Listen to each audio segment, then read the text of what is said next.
They thought she was just another clueless trainee, someone to overlook, someone to dismiss. But they had no idea the woman they were mocking was the one who signed their paychecks. Malene Royce wasn't here to blend in. She wasn't here to beg for respect. She was here to burn the system to the ground. The muggy Texas morning pressed down on everything, suffocating the air with a thick, sticky weight. In Fort Worth, it wasn't just the sun that made things unbearable. It was the feeling of stagnation that hung over it all. Malene Royce sat in her car, parked across the street from the gleaming showroom she had built from nothing. Royce Motors, her empire. But today it wasn't hers to command. Today she was just another invisible woman in the crowd. At 42, Malene wasn't the kind of woman to sit behind a mahogany desk, barking orders. She had worked too hard for that. She'd bled to build Royce Motors, starting with a rickety gravel lot where she sold used trucks. From there, she'd built 3 high-end dealerships across Texas. She'd forged every inch of her success with calloused hands and sweat-streaked determination. But lately, something had been gnawing at her. Complaints, customers feeling dismissed, deals slipping through her fingers, even as her management shrugged it all off. "Oh, it's just a few bad apples," they'd say. "Nothing to worry about." But Malene wasn't the kind of woman to take someone's word for it. If something was wrong, she would find it, herself. So on that Thursday morning, dressed in faded jeans, an oversized t-shirt, and sneakers that had seen better days, she wasn't stepping into her empire as the boss. Number today, she was stepping in as someone else. A nobody, a fresh new trainee. She rented a beat-up Chevy Malibu, nothing flashy, no attention drawn to herself. She tied her thick brown hair into a loose bun, threw on a pair of cheap sunglasses, and left her designer handbag behind. She wasn't here to show off. She was here to see what everyone else saw. And if she didn't know better, even she might not have recognized the woman in the mirror. "This is crazy," she muttered under her breath. "But it's the only way." Her heart raced with a mix of nerves and anticipation as she crossed the street.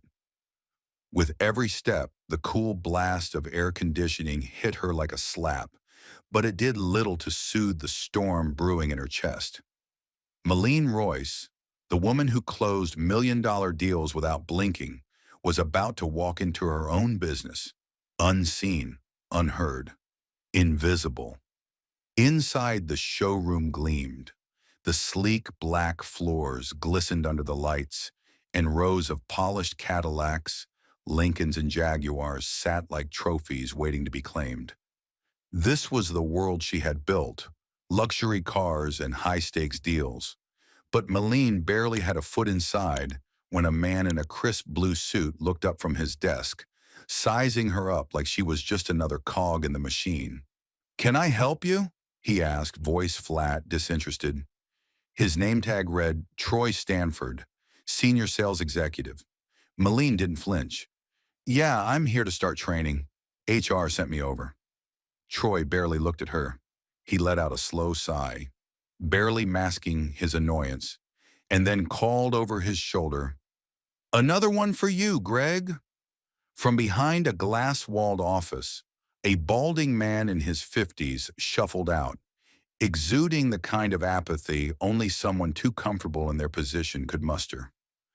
"New blood, huh?" he mumbled, barely glancing at her. "All right, come on, let's get you situated." Malene followed him across the showroom floor, the weight of their disregard pressing down on her chest. She felt the sting, but she pushed it down. She was here for a reason. She wasn't here to cry about their disrespect. She was here to expose the rot beneath the shiny surface of her empire. Greg led her to a cramped desk at the back of the showroom, where he dumped a battered training manual onto the surface. He didn't even bother to explain. "Read through this when you get a chance," he said, not hiding his boredom. "We don't babysit around here. You learn by watching, got it?" Malene nodded, keeping her face neutral. She didn't need to say anything. Her silence spoke louder than any protest ever could. Just stay out of the way for now, Greg added, looking her up and down. If you see a customer, grab someone else to help you. With that, he turned and shuffled back to his glass office, already scrolling through his phone as if Malene had ceased to exist. She sat down slowly, her hands curling into fists on her lap. This wasn't just neglect. This was something far deeper, something more toxic. Minutes turned to hours. The day dragged on, and Malene watched as salespeople flitted through the showroom, their conversations filled with empty chatter. She tried to greet customers, but every time she approached, someone else swooped in and took over. She was invisible to them. At one point, she saw Troy, the first man she'd met, flat out ignore an elderly couple who didn't look rich enough. They left without even test driving a car. They weren't the right kind of customer. By 4 p.m., Malene's head was pounding. This wasn't a few bad apples. This was a whole orchard rotting from the inside out. Then, as if the universe was showing her exactly how deep the decay went, Malene overheard something she wasn't supposed to hear. She had stepped into the cramped staff break room, reaching for a cup of water when the voices started. Troy's laughter bounced off the walls, echoing in her chest like a punch. "Did you see that new chick they dumped on us?" he asked. "HR must be scraping the bottom of the barrel." Greg snorted in agreement. "Yeah, she looks like she wandered in from a flea market. No chance she sells even a bumper, let alone a whole car." The woman with the bright red nails added, "Maybe we should take bets on how long she lasts. 3 days, 4 if she's stubborn." But it was Greg's words that hit Malene like a gut punch. "She's not our kind," he said, his voice dripping with disdain. "She doesn't fit." The image of Royce Motors should have screamed luxury, sophistication. We sell dreams, not just car sales. But instead, the atmosphere felt cheap, like something broken was festering beneath the polished surfaces. The laughter that echoed through the showroom hit Malene like a slap in the face. She backed out of the break room, her heart pounding as if it might burst from her chest. She walked past the gleaming Cadillacs and Jaguars, their shine now a dull mockery of what they should represent. What she was seeing wasn't laziness or disorganization. No, it was poison, arrogance, a sickness rotting the core of her company. She had trusted numbers, reports, and spreadsheets while the truth had been rotting right under her nose. The weight of that realization crushed her, and what stung more was that it wasn't just a betrayal of the business. It was a betrayal of everything she had fought for. Every late night, every sacrifice, every dollar she scraped together to keep the lights on in those early days. None of it mattered to them. It was as if all the blood, sweat, and tears she had poured into this place were meaningless. They disrespected her. They disrespected the dream she had built from the ground up. Malene's mind raced back to the young woman she used to be. Broke, underestimated, dismissed from the nice parts of town. She had fought for everything, every ounce of respect, every opportunity. And now her own team was making others feel just as small as she had once been. This was too much. She couldn't let it go.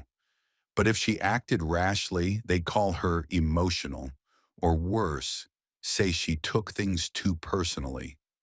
No, she had to hit them where it would hurt the most and make sure they never forgot it. She didn't rush. Malene took a deep breath, her calm mask slipping into place. Inside, every inch of her wanted to storm back into that break room and tear them apart, but she knew better. Instead, she returned to her desk, pretending to flip through the training manual, acting as if nothing had happened. But in reality, she was formulating her next move. She needed to hit them with precision. The showroom buzzed around her. Greg was back in his office, feet propped up lazily. Troy stood by an Escalade, scrolling through his phone like he had all the time in the world. Jessica, the woman with the red nails, was filing them as if she had nothing better to do. Customers wandered in and out, their presence barely acknowledged. Not a single soul bothered to greet them or offer them a simple smile or water. One woman circled the lot, lost and frustrated, before she finally left. The whole place had turned into a circus of indifference. But Malene wasn't blind to it. She didn't just feel anger anymore. It was something colder, sharper, something more dangerous. She remembered what her father had once told her when she was just a girl, scrubbing car windows on weekends to make a few bucks. When you see a problem, you don't complain about it. You crush it so it never comes back. And so, she would crush it. At 5:30 sharp, Greg stood up, clapping his hands like he just saved the day. "All right, guys, wrap it up. Good job today," he announced, already planning his Friday night drinks. A few half-hearted cheers went up. People gathered their things, not even glancing at Malene as they made their plans. She was invisible to them, just a ghost, an afterthought. But Malene wasn't done. She had one more move to make. Slowly, she stood up. She smoothed the wrinkles in her cheap t-shirt, walked to the middle of the showroom, right between the Cadillacs and Jaguars, and clapped her hands once. The sound rang out like a gunshot. Heads turned. Greg blinked from his office, confusion sweeping over his face. Troy straightened up, puzzled. Jessica paused mid-laugh, the nail file dropping from her hand. "Can I have everyone's attention for a moment?" Malene's voice rang out, steady and firm. The room quieted almost immediately. Murmurs rippled through the group, faces filled with confusion and unease. "You probably don't know who I am," Malene began, pulling her sunglasses off and tossing them onto a nearby desk. "But I know exactly who all of you are." The silence in the room was suffocating. Malene's words cut through it like a razor. She stepped forward, her voice rising with each word. "My name is Malene Royce. I'm the owner of Royce Motors." The air seemed to freeze. Some people actually took a step back. Jessica's nail file hit the floor with a sharp clatter. Troy stood there, mouth hanging open, utterly stunned. Greg, pale as a ghost, stumbled out of his office. But Malene raised a hand, silencing him before he could say a word. "I built this place," she continued, her voice unwavering. "From nothing, no investors, no handouts, just grit, long nights, and a hell of a lot of sacrifice." The room was still, dead quiet. "And today I walked in here hoping to see the pride and respect this dealership was built on," Malene said, her voice hardening as her eyes swept across the room. "Instead, I saw arrogance, laziness, entitlement." She turned, meeting Greg's eyes first. "I watched customers walk out the door without anyone lifting a finger to help them. I heard you mock the idea that someone who doesn't look the part might be good enough. You didn't just disrespect a trainee today. You disrespected every hour, every ounce of sweat, and every sacrifice that went into building this company." Greg opened his mouth to speak, but Malene cut him off, her voice cold and piercing.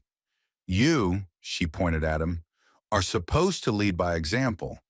Instead, you set the bar on the floor and still managed to crawl under it." Greg's face turned crimson. He mumbled something under his breath, but Malene wasn't finished. "And you," she said, turning to Troy, "judging people the second they walk through the door, thinking you're too good to sell to anyone who doesn't wear a Rolex or drive a Benz?" Troy swallowed hard but stayed silent. Malene's voice dropped, icy cold now. "As of this moment, every single one of you is suspended, effective immediately."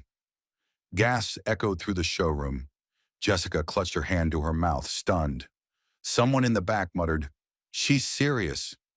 "I'm not done," Malene said, her voice rising once again. "You're going home today, without a job to lean on. And when you come back," she let the words hang in the air, "if you come back, it will be under my rules." She turned, walking toward the front of the showroom.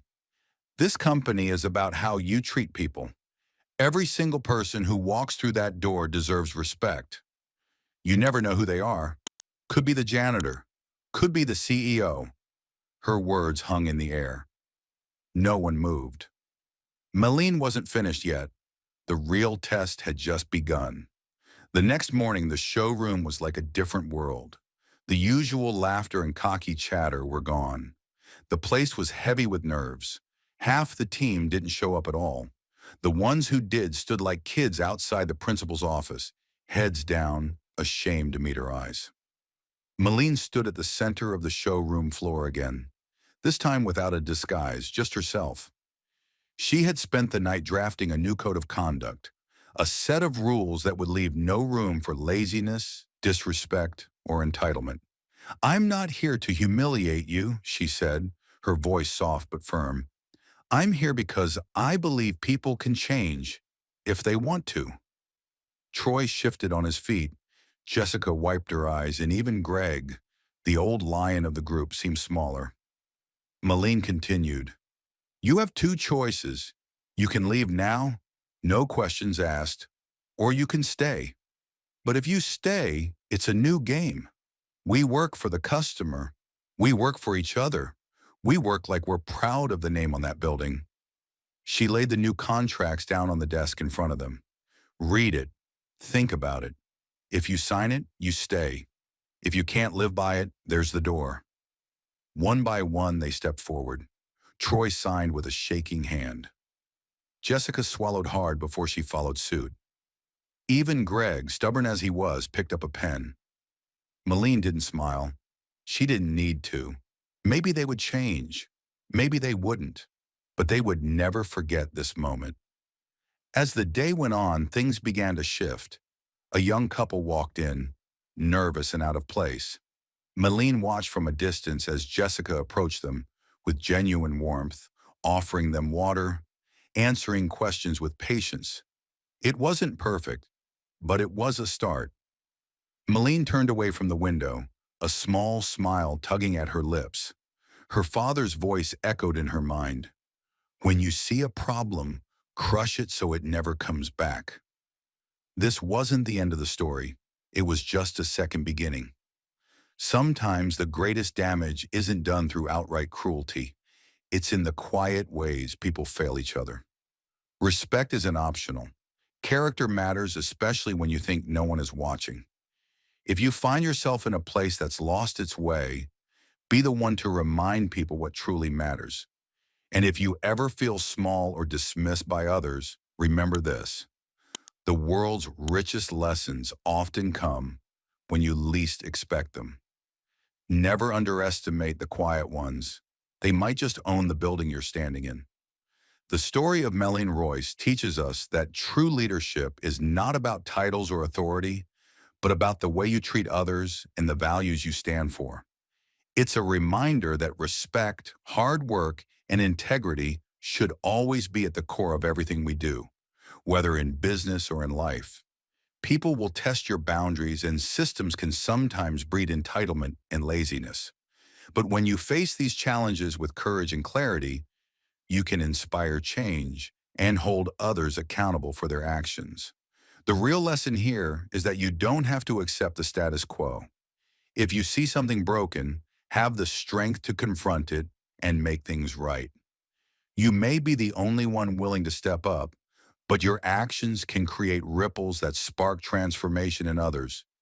In the end, character is what defines success, and it's never too late to rewrite the rules, even when the odds are stacked against you.